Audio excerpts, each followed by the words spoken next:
नमस्कार। आज हम बात करने वाले हैं रॉबर्ट कियोसाकी की बहुत ही मशहूर किताब रिच डैड पुअर डैड हाँ, पर। ये किताब तो मतलब काफी लोगों ने पढ़ी और इस पर काफी चर्चा भी होती है। बिल्कुल।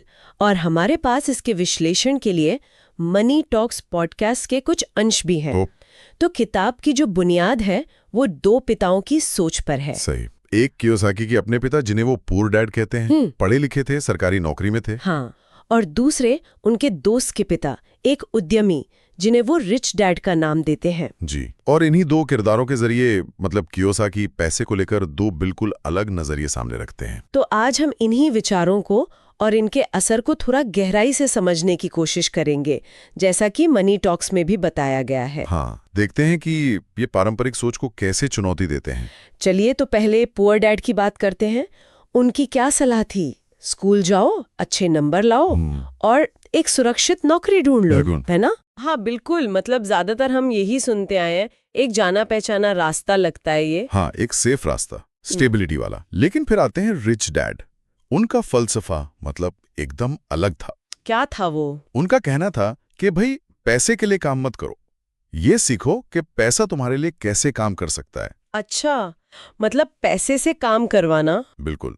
उनका जोर फाइनेंशियल एजुकेशन पर था, पैसे की समझ पर, सिर्फ किताबी पढ़ाई पर नहीं। और यहीं पे मुझे लगता है किताब का वो सबसे अहम कॉन्सेप्ट आता है, एसेट्स और लायबिलिटीज वाला। हाँ, संपत्ति और देनदारियां, ये समझना बहुत जरूरी है। कियोसाकी कहते हैं कि अमीर लोग जो हैं वो संपत्ति यानी एसेट्स जमा करते हैं। संपत्ति मतलब ऐसी कोई भी चीज जो आपकी जेब में पैसा डाले, जैसे मान लीजिए कोई प्रॉपर्टी है जिससे किराया आ रहा है, ओके। या स्टॉक्स जिनसे डिविडेंड मिल रहा हो। हाँ, या कोई बिजनेस जो आपके बिना वहां रहे भी इनकम दे रहा है, पैसिव इनकम जिसे कहते हैं। और इसके उलट गरीब और मिडिल क्लास वो अक्सर लायबिलिटीज यानी देनदारियां खरीदते हैं, ऐसी चीजें जो आपकी जेब से पैसा निकालती हैं। जैसे कार लोन। हाँ, कार लोन हो गया, क्रेडिट कार्ड का कर्ज हो गया, या ऐसी महंगी चीजें जिनकी वैल्यू कम होती जाती है। ये तो सोचने वाली बात है।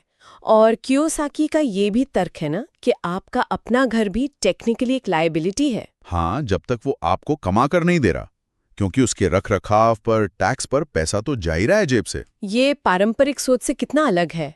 हम तो घर को सबसे बड़ा एसेट मानते हैं। सही कहा। ये पूरा वर्गीकरण कैश फ्लो पर आधारित है, पैसा आ रहा है या जा रहा है। अच्छा, तो इसी से जुड़ा फिर वो अगला पॉइंट है कि अमीर लोग पैसे के लिए काम नहीं करते। बिल्कुल, उनका पैसा उनके लिए काम करता है। वो बिजनेस बनाते हैं, इन्वेस्ट करते हैं और अपनी फाइनेंशियल नॉलेज बढ़ाते रहते हैं। जी।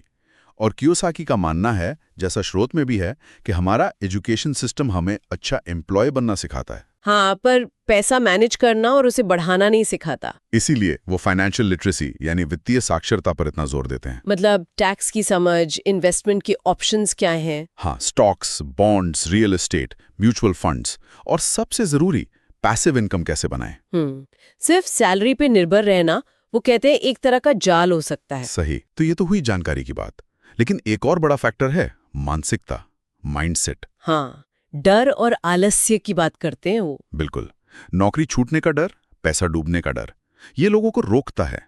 और आलस्य मतलब नई चीजें सीखने की इच्छा न होना, टाल मटोल करना। तो रिच डैड ने उन्हें सिखाया कि इन पर काबू पाना जरूरी है, निडर बनना, सोच समझकर रिस्क लेना। हाँ, कैलकुलेटेड रिस्क लेना और गलतियों से सीखना, ये एक एक्टिव अप्रोच है।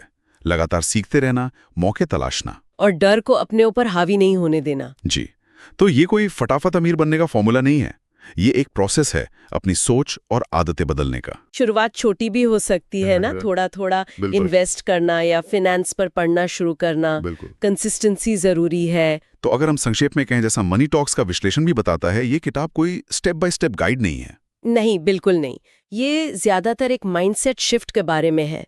पैसे और वेल्थ क्रिएशन को लेकर हमारी सोच बदलने का एक आह्वान है। हाँ, एक तरह का वेकअप कॉल जो हमें अपनी फाइनेंशियल आदतों पर सोचने को मजबूर करता है। सही कहा। और अंत में शायद एक सवाल हम सबके लिए छोड़ सकते हैं। हाँ, कि हमारे अपने जीवन में कौन सी आवाजें हैं, अंदर की या बाहर की, जो रिच डैड या पुअर डैड वाली सलाह दे रही हैं। और हम अनजाने में किसे ज्यादा सुन रहे हैं। बिल्कुल। कौन सी आवाज हमें आगे ले जा रही है और कौन सी शायद वहीं रोक रही है। इस पर सोचना शायद काफी फायदेमंद हो सकता है।